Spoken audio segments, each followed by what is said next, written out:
Jam, oh jam, jam, Teddy jam for me, yeah. It's Teddy's Jam. News Radio 840 WHAS. It's Tony and Dwight. We are brought to you by the Kentucky Office of Highway Safety. What are we listening to, Dwight? That's Guy with Teddy's Jam, because we have Teddy Abrams in with us. How you doing, Teddy? I'm doing great. First of all, I want to apologize for Dwight fawning all over you all before we went on the air. It's embarrassing, and on behalf of WHAS, we apologize, and lawsuits are just individually. Well, listen, but here's the deal, man. Okay, you are a big fan. He's been talking about this for weeks. Teddy. He called me this morning like at 6 o'clock in the morning. I was like, Teddy's coming on. It's confirmed. I've been wanting to get Teddy Abrams on here for a long time, and here's why. When I was a kid, here's the way I envisioned someone conducting an orchestra. An old guy with the white hair, kind of like the Bugs Bunny cartoon with the tuxedo tails and slick back hair. Sure. Look at this guy, man. He's cool. Yeah, he's cooler than us. And he's way cooler than us. But here's what he does, man. He takes it out to the streets. He collaborates with hip-hop, rock, pop, all kinds of stuff. And you just, in my opinion, you're opening up the musical world to people like me. Because I always thought to enjoy the orchestra, you had to be Niles or Fraser Crane. And that's not the case, man. We are neither one of those people. I like it. Yeah, this is great. He's shocked. But think about this. Here are some bands: Kiss, Metallica, Pink Floyd, The Beatles, Meatloaf, Eric Clapton, Deep Purple. All of these bands have tied in and collaborated with an orchestra. So they've known about this for a long time. And I even saw Roger Waters perform the music of The Who before you were here, the orchestra. But it's pretty cool, man. And you tie into things like that, right? Absolutely, yeah. Music is one language, as I always tell people. Music is one giant language, and there are many dialects, and there are many different accents and different flavors to the language. But it's one unified language that connects all people together, all people. And that's one of the things I love most about it, is that it doesn't matter what your background is or what era you're even from. The musical language is really universal, and it's eternal. It just connects human beings in a way that nothing else does. Some more sophisticated than others.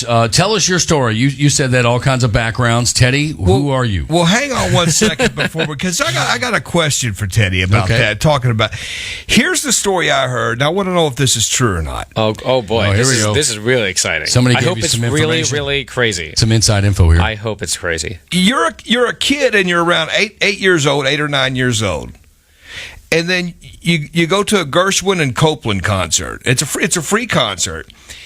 And the music hits you, because when you see something like this, man, it's pretty impressive. When you see an orchestra all working in concert together, it kind of blows you away. But you're a kid. You're an 8 or 9 year old kid. You go see this concert, and you go home and you write like a 20-page letter to the conductor, and you say, "Yeah, that's what I want to do." And that's when is that true, or is that? That's actually really close. Okay. They're the only thing. I think it was 8 pages, not 20 pages. I was going to say, what did you write? And the only other issue, it was all Gershwin. Honestly, that was really incredible, because it's like a game of telephone. Who knows who said what? But that's pretty much accurate.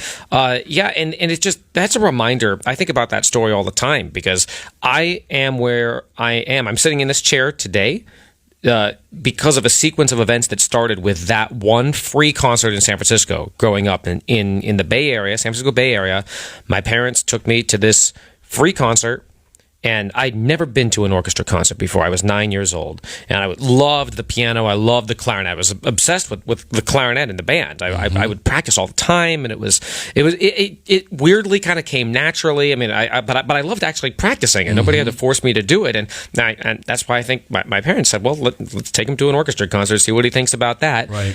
And as soon as I heard the music there, it was as if I was watching magic. It was as if it was like almost a Harry Potter situation where he said, "Actually, did you know that there are real magicians and even actual wizards?" I felt like I was watching that. I was watching 100 musicians playing at the same time, and the energy was all kind of centered around or connected to the conductor. And I decided during that concert, this is what I want to do for the rest of my life. Yes, but there are there are people that have that epiphany and they have that, and then, but obviously they can't translate that into their job. When did you know you could do this? I don't think there was ever a time that I just knew that I could do it. It's complicated because being a musician is not the kind of career that has any guarantee of success. And I always tell anybody that's interested in doing it, I say, be a musician if you simply cannot do anything else. Not cannot do as in not able to, but you can't imagine yourself doing anything else. So if you knew that you'd be miserable doing anything but music, then that's the sign that you've got to be a musician. But if you can do something else, do that. Because the life of a musician is something where, and I feel this to this day, that if I, had no jobs whatsoever, all I had was my piano or keyboard or something like that, and just the ability to sit around in a room with four walls and compose, you'd have to be satisfied doing that. Your satisfaction and your happiness in life cannot be connected to any job that you have if you're an artist. Those things are unrelated. I'm so fortunate that I have this job as the conductor of the orchestra, but to be an artist, that can't be the end goal. The end goal is not a job or some accolade or a review or anything like that. It has to be the art itself. And if you are lucky enough that the things coincide, then you're lucky enough. But you have to, especially in our world as musicians, where so many great musicians never had the kind of fame or the kind of renown that they have today, we have to respect that. That some of the people that we love the most, nobody understood in their own day. And so we can't get into this thing where the success in a typical sense becomes the goal. And I know it sounds crazy philosophical, but that's, to be an artist, I always tell people, a lot of other professions are necessary professions. We need a lot of things. Like we have to eat food. We have to have roads that work. We have to have all these things. Music, for me, is a necessity, but it's not on the same playing field as eating food. So if you're going to do something like music, it's got to be connecting to people in a way that goes above and beyond. You know what I mean? That's part of the responsibility. Well, I can see what you like, Dwight. I can see where you're coming from. But seriously, look at that. I mean, the guy's cool. And let me know if this is true, because we don't know each other. But here's another thing I've heard about you is, so you call your home in your home here in Louisville. You took an old factory type building, and you made that your home. And outside, you've got speakers. So now when you compose, and you're at the piano, and you're playing or you're composing, you have speakers you can turn on. And as people walk the streets of downtown, they're hearing what you're doing. Is that true? That is true. Now, I'm trying to be respectful about when I turn those speakers on, because I don't want to scare people or anything like that. I have turned them on in the middle of the night and played the Phantom of the Opera theme a couple times just to see. I mean, what's the harm in that, right? What's the harm in that? But usually, yeah, I just like, if I'm going to play through something, or I do improvisation on the Hammond organ or some fun thing, I'll turn on the speakers for a couple minutes, and if somebody passes and goes, "Oh, that was interesting, didn't expect that," then I've done something with music. I've reached a new person or connected in some way. And it doesn't matter if that's the end of it. It's that interaction was all that mattered right there. Why are you in Louisville? I love this city.